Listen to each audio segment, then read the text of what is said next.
Bonjour, avez-vous déjà entretenu un aquarium?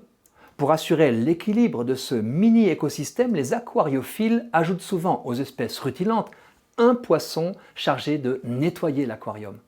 De la catégorie des détritivores, ce poisson n'est pas de couleur chatoyante, mais quelle utilité!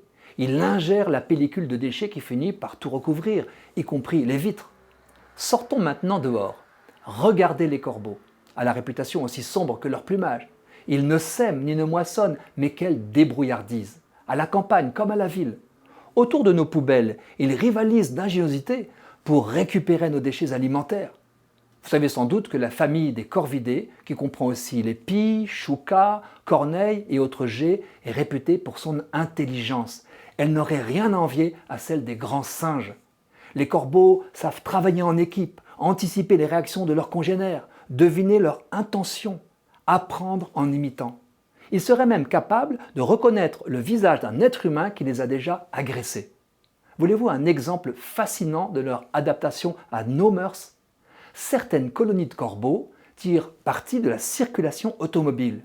Ils déposent des noix sur les passages piétons quand le feu est rouge, attendent le vert pour que les voitures les écrasent, puis le feu rouge suivant pour les déguster en toute sécurité.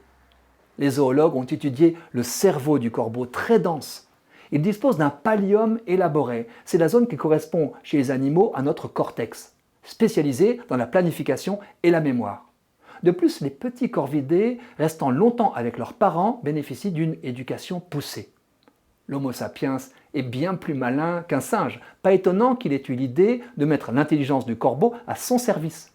Des éleveurs ont trouvé le moyen d'inciter ces oiseaux surdoués à ramasser nos déchets les plus immangeables. Les fauconniers du Puy du Fou se sont lancés dans l'aventure en 2018 avec les mégots.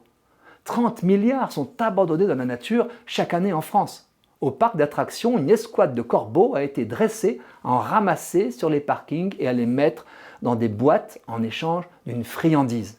Une start-up marseillaise a ensuite travaillé à optimiser le processus en y adjoignant de l'intelligence artificielle pour identifier chaque objet ramassé et n'offrir la friandise que s'il n'est ni végétal ni minéral. Un Français sur 3 avoue encore jeter des déchets par la fenêtre de sa voiture. Les corbeaux ne suffiront pas à régler ce problème de tout ce que nous éparpillons dans la nature. Mais les concepteurs de ces solutions de coopération homme-animal ne se cachent pas qu'ils éduquent surtout les corbeaux pour nous rééduquer.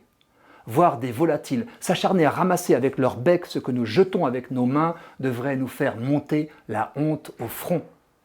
La conscience que les corbeaux peuvent nous rendre service ne date pas d'hier. La Bible raconte que le grand prophète Élie a bénéficié de leur aide quand, réfugié au torrent de Kérit, il eut faim. Des corbeaux lui apportaient de la viande matin et soir.